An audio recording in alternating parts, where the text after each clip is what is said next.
It is Darlington season. Darlington on this special Mother's Day edition. Talk a little NASCAR with my buddy Coop. It's good to have you back, Coop. I mean, last week felt like I did okay, but it just never feels the same doing shows by yourself. So it's good to good to have you back. How was last week for you? Very good, very good. Spent some time at my daughter's wedding venue. Oh, Did a amazing. food tasting, and found out everything's going to work, so on and so forth. So, yeah, That's awesome. I mean, I tell you what, that's awesome that you're in that list of the invites for the food tasting. Because I'll tell you what, usually that list is pretty short. So granted, of course, you're the father, but that list is always cut short in its own way. So good. I'm glad you it's enjoyed it. great food too. Good. I'm sure it'll be even better come the big day. Yeah, Um, yeah. all right. So Darlington, our boy Jason, obviously not in today, but he always does the great article with the great breakdown. It's free. If you haven't checked it out, runpuresports.com. You'll see it there. You can click it. So quick shout to some of these folks in the chat: Rick, Tanner, Jeremy, Jake, Phila, Otter, Dirk. Looking forward to this track today. It looks like a lot of these pools have filled up relatively quickly, maybe because people are entering earlier than they would normally because of Mother's Day plans. But either way, these pools, they could have made them bigger today because these puppies are filling up relatively quickly. As we often do, we'll go through Coop's playbook. I'll let Coop talk on the track first, but we'll go through Coop's playbook where he talks on the Dominators, the place differential drivers, middle tiers, and then values and who he's fading, and then I'll add some color commentary, if you will, as we go along. But needless to say, looking forward to this today. I'm maxed out in the 2250, so I will be building lineups in Sabre. But Coop, walk us through this track. What makes it different? What are some things that pop out about it? And then we'll go through your playbook. What makes it different is the age of it, especially the surface. It's the track that eats up the tires the most on the entire circuit. So you're going to see drivers do well, and then you're going to see them fade back. You're going to see drivers who are struggling come forward. So it's going to be a very good race. Anytime that you have tire wear involved, you can expect to see quite a few different things. So, got a lot of laps, almost 300 laps. So, Dominators are going to be key here. And, the tire wear really tends to favor a particular group of drivers who understand how to save those tires, manage the tires, things to that nature. And you see a lot of times the same drivers doing well at this race, time after time after time. So pit roads are going to be very important too, because they're going to be going down it quite a bit. Anytime they run probably 10 laps or more, the whole field is going to go down. Some might stay out. It's a little fewer laps than that. Also depends upon what time it happens, because, they do not have access to unlimited tires, so they do have to keep some. So, but pit road is going to be very important. It's not easy to get onto, so you can see some mistakes from the drivers. But the pit crews are going to be very involved because they're going to be down there 8-9 times throughout the race. So the other piece too here, when it comes to pit road, is if we do get some long runs, you could see some cars short pit. Maybe try to stretch out that last stage using 3 sets of tires versus 2 sets of tires. Or if it's the first or second stage, you could see them probably come in a couple laps before to try to save some time, gain some time against their peers on the track. So look out for that too. But it's just a great race. I think throughout the whole entire community, Darlington might be the favorite of everybody. Now, just before we go into this slate, certain things that stick out to me, and I do like to talk on this stuff before we go. Jesse, imagine when you got an old lady smoking and she. Look, if you've met my mom, congrats to you, Jesse. I don't know who you are, but if you met her, congrats to you. You probably met a really cool person if you met her. All right, so Larson plus 380. You see these types of races occasionally, right, where you got a driver that's really this high up in odds. The ownership will likely play to it as well, right? He's probably going to be looking at ownership. Actually, I mean, 20%-ish. He's got to be higher than that when it all comes down to it.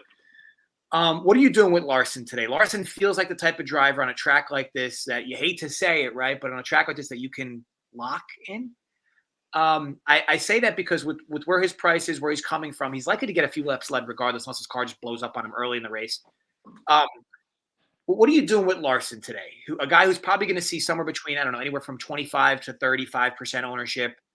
People don't seemingly always like to play these guys from the back end. In a track that requires you to lead laps, people might be more gung-ho on taking the guys that are actually starting from the front, like a Truex, maybe a Bubba Wallace, maybe, even though he's not to play. Stenhouse is a mixed bag. What are you doing with Larson today? Byron's up there as well. We know how much Byron loves to get to the front and stay up there. What are you doing with a few of these drivers? So Larson's one of the three drivers I think who you could probably either lock in or go well overweight on if you so desire to be.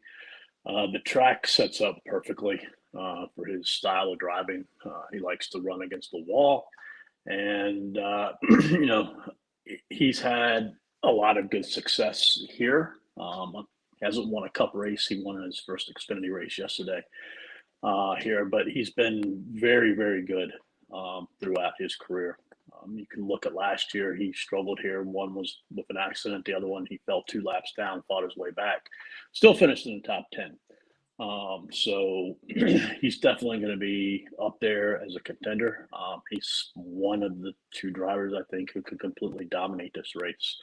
If you look at the past, we've had one driver last year between both of these races who led 100 laps. And then after that, in the fall race, we had 3 drivers who led around, 50 laps. And then in the spring race, we had 4 or 5 who led like 20 to 40. So you really want to hit on that one, dominator who's going to really dominate. And Larson has a great chance for that. He just does so well at this type of track. Last year, Darlington is his own homestead will probably be somewhat similar to it as far as the tire wear goes. And, he just smoked the entire field last year. So, if you're fading him, man, you're really hoping, that he has another uncharacteristic week where, he gets involved in somebody else's junk or, he taps the wall, which is very possible. But he's tough to not play. Yeah, I think it makes it interesting, right? And even a guy like Byron, right? Like you can make the argument for just Hendricks today in its own right. And Otter brings up a good point. And then the Denny Hamlin thing, right? Like Hamlin's got a great pit crew. It's not inaccurate, right? He's had the best pit crew all year. Is that true, Hamlin? Denny As far Hamlin? as times go? No. Where did I? Well, let me ask you. As far as times go, who's had the best? Is Christopher Bell? I feel like some unique name was up the top there that I didn't expect to be there. Ross Chastain is very good. I think Austin Dillon's pit crew is very good. There's several of them. It's very close. I mean, I don't know. You can look in the pit road stats and things of that nature, but I guess that's where I was going. Yeah, you're right. Though. I guess that could ebb and flow. Anybody can have a great week. Anybody can have an off week. It just is a matter of. I mean, the bigger concern with Denny Hamlin is he has a lot of pit road issues himself. As far as speeding and things of that nature. So, Harvick has a very good pit road team. But, I think, in the end, it's tough to bank on a pit crew, especially when you're going to be doing this 7, 8, 9 times throughout the day. They're not going to be perfect every single time. They're going to have a hiccup here or there. The other ones, because we kind of like indirectly kind of talked on the Dominators, but the 2 that we haven't talked too much on, right? Truex and Chastain. I'm a guy that rarely plays Chastain. However, today when we talk on price, we talk on how good he typically has been on these high tire track spots. We already talked on his pit crew. It feels like Chastain's pit crew is always up there as far as doing him favors. What are we doing with Chastain, Coop, today, and what are we doing with Truex? Truex obviously started at the top in a track where you figure lap slide's a big piece. What are we doing with both? I think Truex is another one of the drivers you can lock in or be well overweight on. Marty has had very good success here, especially during stages 1 and 2. He has had some issues in stage 3 finishing the race off. His last 10 races here, he only has 4 top 10s. But if you look at, how he's running the stages 1 and 2 in all them races, it's been very good. So if he can make it through stage 3, he has a very, very good chance. The thing that sticks out to me, though, with Martin Truex is you talk about a couple drivers, Kevin Harvick being one, Martin Truex being the other, although I think Truex is a little bit better than Harvick when it comes to qualifying. Neither one of them, are great qualifiers. Truex, I think, is a little bit better. But when Marty does qualify at the top, it's pretty scary because, Marty's going to have long run speed on a week out basis, especially on these tire wear tracks. But he also has the short run speed, or he's shown so far this week that he has short run speed, and that's scary. Usually when he qualifies up top, he does very, very good. I mean, he could go out there and he could lead the whole first stage. He could lead the first 2 stages. If you're not playing Marty, you're really putting your hands in like a Bubba Wallace, a William Byron, even a Chastain to take those laps away from him. So as far as Ross goes, okay. Let me ask you this, Coop. And sorry to cut you off because I'm very interested in the Ross topic, but he's a little cheaper than these two. If you think people should be overweight on Truex and overweight on Larson, are you finding yourself doing things where you're combining the two of them in the same lineup? Oh yeah, I have some lineups with both of them, definitely. So, but that's where you just got to get different because a lot of people are going to play Harvick or Elliott with them. So if you so decide to play one of those two with both of them, then you've got to get really different with your other 3 drivers. So because they're going to be popular, all 3 of them, and that's going to be a popular path. Talk to me on Ross Chastain, because this feels like a really good spot to play Ross Chastain. Yeah, Ross has done very well here in his short career, whether it be the Trucks, Xfinity, or Cup. And in general, if you look at the stats, he has one of the best, long-run cars or cars that run very well come third stage on these high tire wear tracks. So he could definitely win this race. He could definitely get up there and, lead some laps. And, I already hit on it. He has a good pit crew. So that's going to help him also. But, I wouldn't be afraid to play him because of, what's going on with him on the track and his aggressive style and things of that nature, though. Because, I mean, all that stuff happened last year, and nobody ever came back and paid him. So, I really don't think, drivers are going to be out there looking to pay them back for his prior actions because it's just going to hurt themselves too. So I like Ross quite a bit. And the other thing I like with Ross too is the last couple of weeks, his car showed a lot more speed than what it had, prior weeks to that. So I think he's on the up and up. Now let me ask you this. Well, I guess we can move on. We can move on to the next piece. But yeah, so Chastain to me is definitely a guy. I don't play him much, but this week definitely going to have Chastain. And I'll probably have some mix of all the drivers we mentioned because it's hard not to play them, right? And we'll talk on some cheaper guys that are going to see high ownership as well. Yeah. But I guess let's walk over to place differential drivers, right? We mentioned a few of these. Real quick, I think you can't ignore Denny Hamlin also. As a Dominator, he's probably the pivot off of all 3 of Ross, Truex, and Larson. He's going to get some ownership, but I don't think he's going to be nearly as high owned as the other 3. And, of all the drivers, he's probably the best and most comfortable driver at this particular track. I was looking at it earlier this week. Since stage racing developed and started, he's had 10 races. And, he's finished in the top 10 of stage 1 and 2, 18 out of the 20 times. And, that's like 13 of those times he was in the top 5. It was incredible. So you can't count Denny Hamlin out either. He was a little bit slower, in practice, but he wasn't like slow enough to ignore and not want to play. Fair enough. And I know I was briefly mentioning Hamlin before. It feels like, you mentioned he has a few wins here as well. It feels like a decent spot. And to your point, a decent pivot. I was trying to look at what his ownership. Yeah, I mean, he's going to be under the guys we've already mentioned for sure. So Yeah, definitely.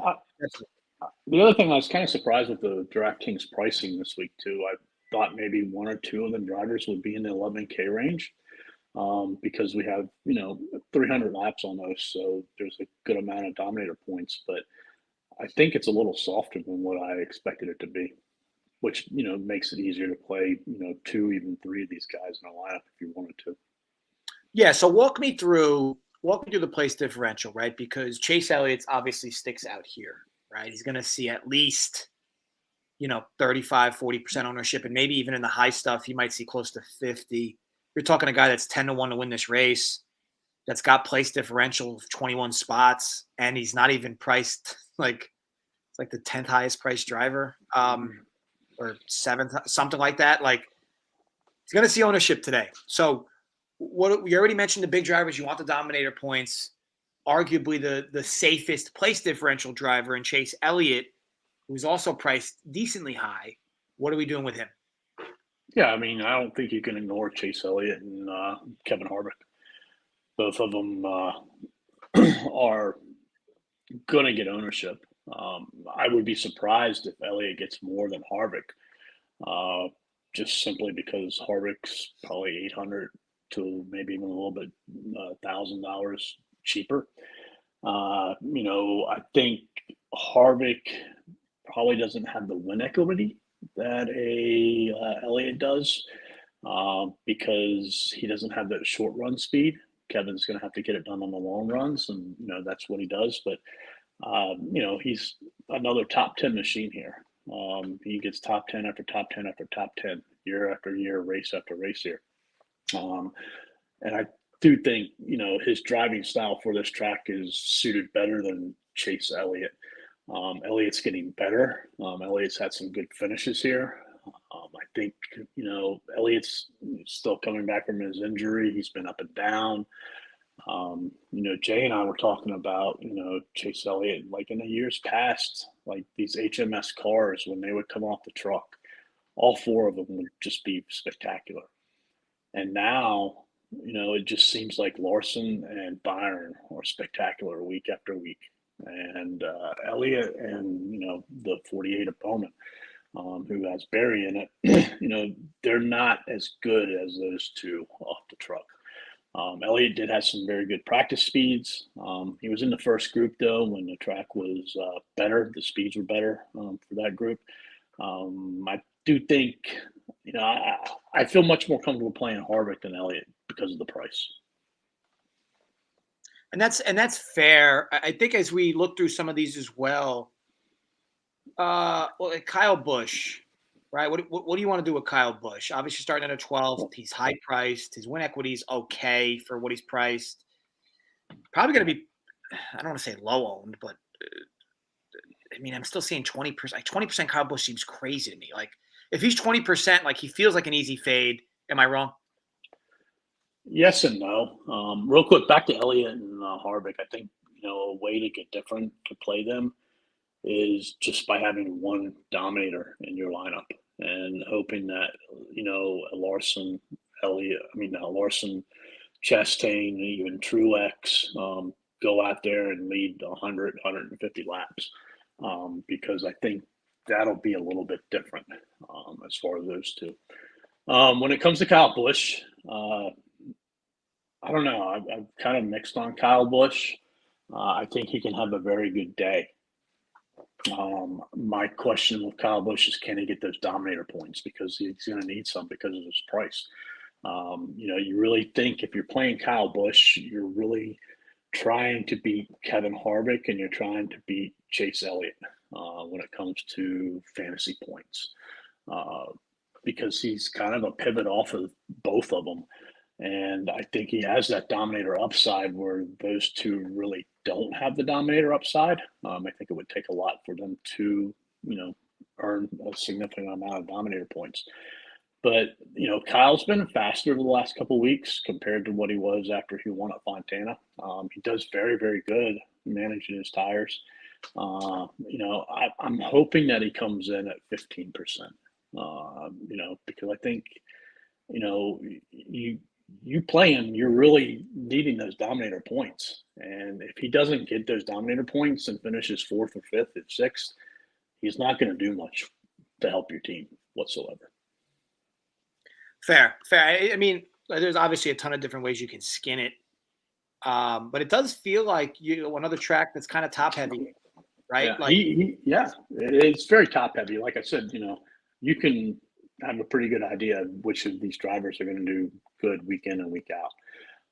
Like if you're fading, Truex for a Bubba Wallace or a Byron, you're taking a big chance, even as well as Byron's been this year.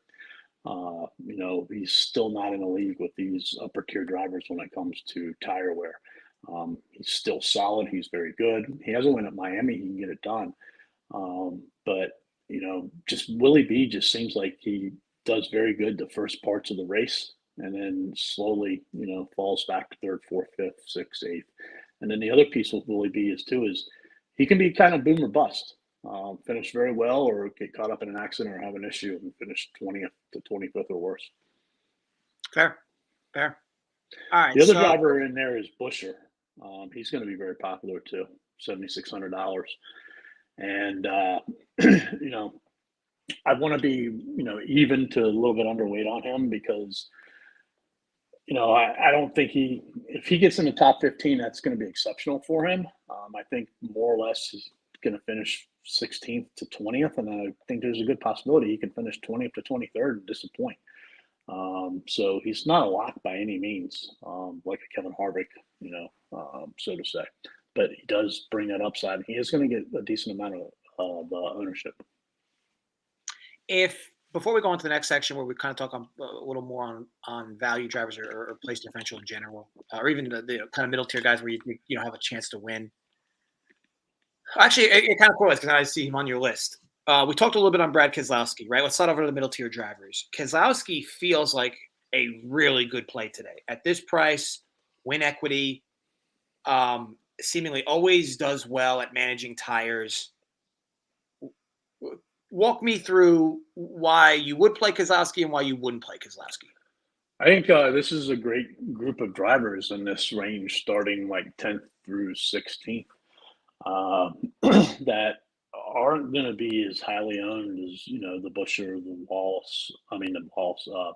Harvick, and the Elliott, and they're all solid pivots off of them. So, starting with Ryan Blaney, starting 10th. I think he has some outside Dominator upside. Historically, he has not done very good here.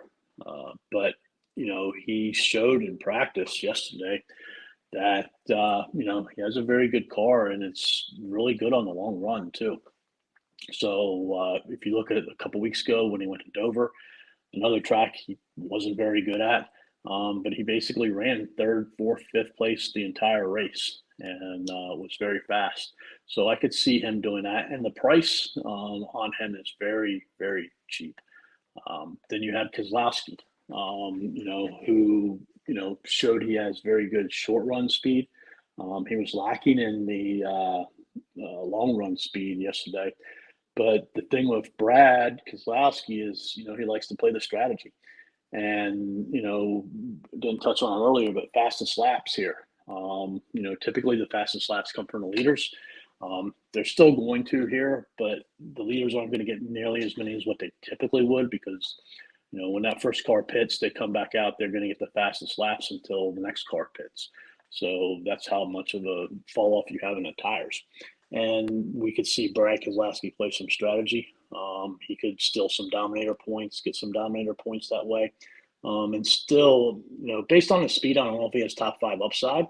But if he does some strategy, he makes a couple adjustments to the car. You definitely can't count out Keselowski. The price is fair. If he was, mid to high 8s, it might be a little different, but being in the low 8s, he can definitely get the job done for you. Go ahead. No, keep going to the list. I think the driver I like the best, right in that range is Ty Gibbs. I think he's going to come in lower owned.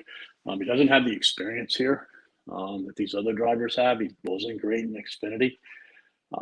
But that car is been very, very fast here recently. And he's turning the page.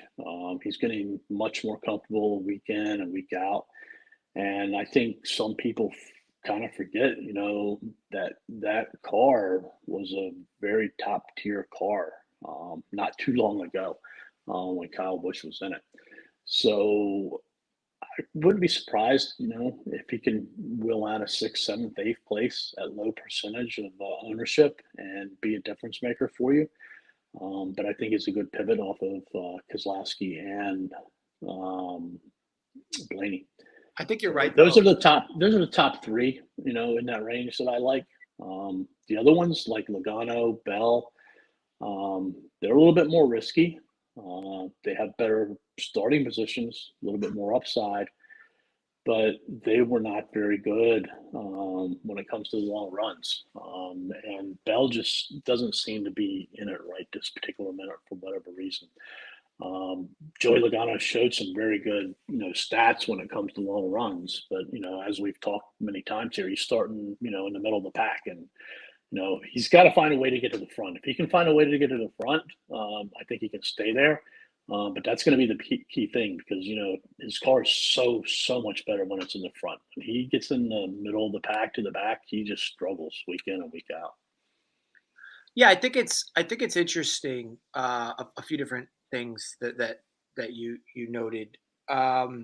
So Ty Gibbs, I think you're right. I think even I'm seeing ownership at 15%, and he might be, but man, look who he's priced around. Like Chris Buescher, who's going to be a popular place differential guy. Josh Berry is slightly higher than him. Another guy that's going to carry decent place differential today at his price and decent ownership. We already mentioned Keselowski. Then even you go further down, right? Chase Briscoe is going to see ownership today. I mean, to me, Briscoe's a complete fade, but he's going to see ownership today for sure. Eric Jones is going to see more ownership today. And Eric Jones deserves it. To me, Eric Jones is good chalk. And then you have Austin Dillon in that mix. It's just going to be hard if you're hand building a lineup. Again, unless you have a bias going in where you're like, you know what, I want to play Gibbs. I like him as a driver.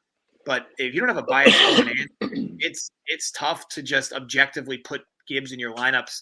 Just because even if he finishes in the top 10, say he finishes in 9th, right, or 8th, you just have to overcome so much around his range. Because you need Eric Jones to not finish in the top 15. You need Austin Dillon to not finish in the top 10. You need Briscoe to finish outside the top 15. You need Chris Buescher to finish outside the top 15 because all of these guys have the place differential on their side to gain them more points. Just something to consider. I'm all for Ty Gibbs today, but the lower ownership makes sense because, yeah, granted, if you finishes T5, sure, you're golden. But do you think he's going to finish T5, Coop? I think he could. I think he's one of those drivers who, if you watch the Xfinity race yesterday, and at the end we get cautions, and then it goes into overtime, and we get more cautions. I think he's one of them drivers that could be in 7th, 8th, or 9th place, and if the cautions involve the cars in front of him, he could easily end up being in 2nd, 3rd, 4th, or 5th, and even have a chance to win it. So I think the whole key for him though is just putting himself there at the end, so he can be there. That's the thing. Fair. I don't even think this is a hard stance, just based on pricing on this slate. Mm-hmm. I feel like I have to fade Ty Gibbs. Now I'm a guy who plays Gibbs every week. But if you're going to tell me he's going to be 15% owned with all these better options around him, I'll let him beat me today. He beats me. Just going off of scoring alone, I think you either need all the chalk to just melt at the bottom for place differential, or Ty Gibbs finishes inside the top 5. And I think he could finish in 5th. And if these place differential guys get there, finish in 12th, 13th, Ty Gibbs still ain't going to be there. So, exactly. So just based off that alone, I have to fade him. But again, not that he's a bad play. It's just pricing. You just got to approach each slate in that fashion. Ty Gibbs, if he was 7K, you probably thought Presley would be different. Different conversation. Because then at that point he's cheaper than all the place differential guys. Well, the big place differential guys. All right, so let's move on to the next section. Value Town. Interesting spot here. There are a bunch of guys on your list here, Coop, and I'm interested as you talk through them. You can make the argument you're going to need one of these guys. There's also the argument that the guys are going to, if we stay clean here, dudes are going laps down. So walk me through that. Obviously picking guys from the bottom. as well in terms of the potential to go laps down, who you even like coming from the bottom, and then who some of your value guys are in general. I mean, I don't think a lot of these drivers have like top 10 upside. I think they have upside to finish outside of the top 10. We would need to see a big wreck like we did in the Xfinity race or several cautions, involving drivers to where, one, maybe two of them could get there. So, I think Austin Cindric's going to be a very popular choice. He's very cheap. He's underperformed this year. But when you look at his speed rankings from practice, they were very, very strong. He was competing with, the big boys. And you can say he was smoking his peer group when it comes to the long run speed. So, I think he's going to be popular. People could hedge off and not want to play him, and maybe he's not as popular because of, the struggles that he's went through this year. So, that would be a good thing. But he ran well here last year, too. Finished, I think, right outside the top 15 both races. Corey LaJoie is going to be a popular play. He was running, again, very well in practice before he hit the wall. So his car is better than what his starting position leads to believe. Then I think from a GPP perspective, two of my favorite plays will be Michael McDowell and Eric Amarola. Amarola does a very good job managing his tires. He has upside to finish right outside that top 10. And I think, if you were mentioning we see a long green flag run at the beginning of the race, he's in a lot better position along with McDowell to not lose a lap versus, like, let's say a Corey LaJoie, Chase Briscoe or Ryan Preece, those type of drivers, AJ Allmendinger, who could very well easily go down a lap and, have their upside capped and limited. So, that's why I like the two of them. So, AJ Allmendinger, I'll take some shots on him. I don't think he's going to be owned whatsoever. He can be different. He's a very risky play. If you want to, you could probably do the same thing with Gregson, but I'm going to be fading him.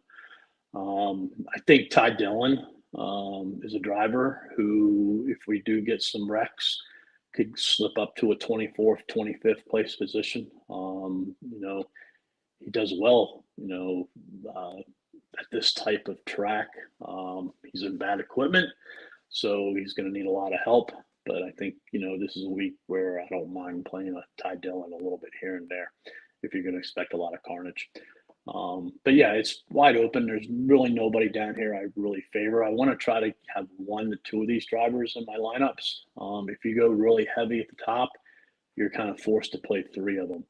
So having three of them hit is going to be very difficult. And if it does, we probably had a lot of chaos, and maybe those drivers up top didn't succeed either. So if you're going to play three of them, maybe you take a different route.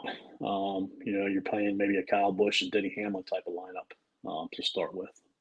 Yeah, I think that you mentioned a few drivers. So the drivers that I'll be on that you mentioned today, I will be on Almirola, even though this dude just consistently sticks it up my ass.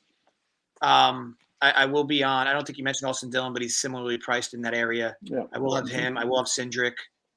I will have Gregson. And Corey LaJoie is the question mark for me. I typically like to eliminate half the pool. I have half the pool eliminated if I have Corey LaJoie out of my pool. I don't know. Like the equity around him doesn't look good as far as what the betting markets think he's going to do today. But again, he can just magically float to the front because of attrition, and he's cheap. So I get it. You just worry, of course, about a guy like him going laps down. He's in 34th. Do we have any information yet, Coop, on who's moving to the back? So far, it was just LaJoie, but I mean, he's starting there anyway. So if he's going to the back, does that mean he's now going to 36th, or he's no 30? He'll start in 36th, but I mean, he's scored from 34th. Okay, so yeah, I mean, not a big difference, but now he is going to move back two more slots. Obviously you got to take your stand somewhere. I do like to have a few 5K guys, and I already have that without him. So I'm likely going to just let him beat me today. But yeah, some of the guys you mentioned, I'm obviously on as well. I have some questions for you before we just go into your fades and then obviously wrap up. Christopher Bell, a guy that was very chalky last week that fizzled. He seemingly is going to be decently chalky again. What's your take on guys like him? Like the reason why I even want to play Bell today is because of price. It's kind of the same reason why I kind of want to play Logano, just because of price. Am I looking too much into that? Because it's not like this is a track where you figure Logano is going to be a force. Chris Bell's in that like middle tier where you got good place differential, he's got good win equity. Does he ride the top really well though, Coop? Like walk me through why I would play Chris Bell today. Chris Bell, for his age, I would probably say is one of the better drivers at managing tires, but he just hasn't been able to figure out this racetrack yet. He struggled here so far, much like Ryan Blaney, in his younger years, where he struggled here. So, he could have it all figured out and get it. He just doesn't look right now in that car for whatever reason. And I think like where you were making the case to not play Ty Gibbs, all right, earlier, because of all the other drivers that were around him and things of that nature, you could probably make that same case right here for Logano and Bell and not play them. Because I don't know, the Joey Logano, his long run speed was not very good whatsoever yesterday. And I could easily see him starting 15th and finishing 15th. Yeah, and obviously that wouldn't surprise in any way. And I don't know that not Logano's going to be touted anyway, but like you look at his ownership numbers, 20%, 15 to 20%, like that seems kind of crazy to me, right? Yeah, if he's going to be 20%, I don't really want anything to do with him. And I'll take the stance of like what you said, if he beats me, like you said, Ty Gibbs beats you, Joey Logano beats me. Yeah, it's interesting. And I look at my pool, so I got 18 removed. I mean, I could get rid of Logano and add somebody else, especially when you look at the 25% ownership projected. But let's move to your fades, Coop. Who do you think makes sense to just not even own today, based on whatever factors that you obviously come up with? But who do you think is worthwhile fades on this slate? I mean, Ricky Stenhouse is really a tough play, starting third. I don't know how, in what world, he pays off, because it's like what you said with Ty Gibbs earlier. He would have to have so much problems with the drivers priced around him in order for him to, pay off, because I don't see the guy leading any laps whatsoever. Bubba Wallace was a big surprise yesterday at how well he did. And, I'm going to take the chance of fading him. I want to see Bubba do it on the track with cars around him versus just in practice. And, if he can do that, kudos to him. William Byron, again, starting fourth. If Martin Truex wasn't up front, I would definitely have some interest in him. But I don't know if he can get past Martin. And I'm playing that I hope that he doesn't get past Martin. Reddick seemed a little bit off, a little bit. He fits the mold, of Kyle Larson here. But that card just seems a little bit off, and I think for his price, he needs some Dominator points. But if you're looking for probably a really low-owned GPP play and want to take a couple shots at him, I don't think he gets much ownership, because his price is quite a bit up there. And if you look at the drivers around him, everybody's probably going to click them before they click on Tyler Reddick. As far as, Harrison Burton just starting too far forward for me. I guess my two big fades today is Josh Berry. He just doesn't look comfortable in that car yet. You look at Ty Gibbs and how long it took him to get comfortable in that car that he is in. Plus, Josh Berry traditionally runs very well managing his tires. But if you look at his results over Darlington, in the Xfinity Series when he was in very good equipment. Overall, they're not very, very good whatsoever. You saw yesterday he just struggled with speed. Sure, he had a good finish, but that was due to all the cars that wrecked out around him. And my other big fade is Eric Jones. The car just hasn't that's a big fade today. Yeah, that is my car just hasn't had speed all year. He came out yesterday, threw down a couple fast laps, not feeling good whatsoever. That could have hurt him. Maybe he wasn't pushing the car as hard, but like after a couple laps, when we got into the 5 to 10 lap range, his speed dropped off significantly. So, like I said, maybe he wasn't pushing it. He really wasn't feeling well because I don't think he finished practice, to be honest with you. I think he just got out there to make sure everything was, right and there wasn't going to be any unexpected issues if he didn't test the car. So, a lot of people are going to be on Eric Jones. He has great history here. And I'm just going to go with the fact that the car has been, crap all year. Fair. And one thing, so a few things. Logano, has he won 2 in a row here? Does Tanner have that right? No. He won 2 poles in a row here. He won last spring, and I think last fall he finished 6th or 7th, somewhere in that ballpark. But he did lead laps in the second race too. And Jake's saying fade Ford. Now, do you know? Obviously, Jake, you can explain why if you'd like. But what do you think is the justification behind fading Ford today, if there is even justification? I can't fade Ford today because typically Ford is slow, but when it comes to long run speed, they're fairly good. If Stewart-Haas has anything to hang their head on this year, it's that they've had good long speed runs. And, I just don't think it's like last week at Kansas where they're an automatic fade. Blaney could surprise people and get up there and earn some Dominator points, whether it be fastest laps or lead a couple laps here or there or whatever and have a good, strong finish. But his price, if Blaney was like in the 9Ks, it would be different. But nothing low to mid 8Ks, I can't fade him at that price, even though he's been that bad. Harvick, I wouldn't fade Harvick either in a Ford because of his history. Now, do I think a Ford wins? I think it would take a lot for it to happen. But I do think there are some Ford drivers out there who could, do well for DFS purposes. Do you feel that maybe if you're building lineups, like maximum 2 Fords in the same lineup, considering that it seems like Ford is going to be the manufacturer that struggles the most on this track?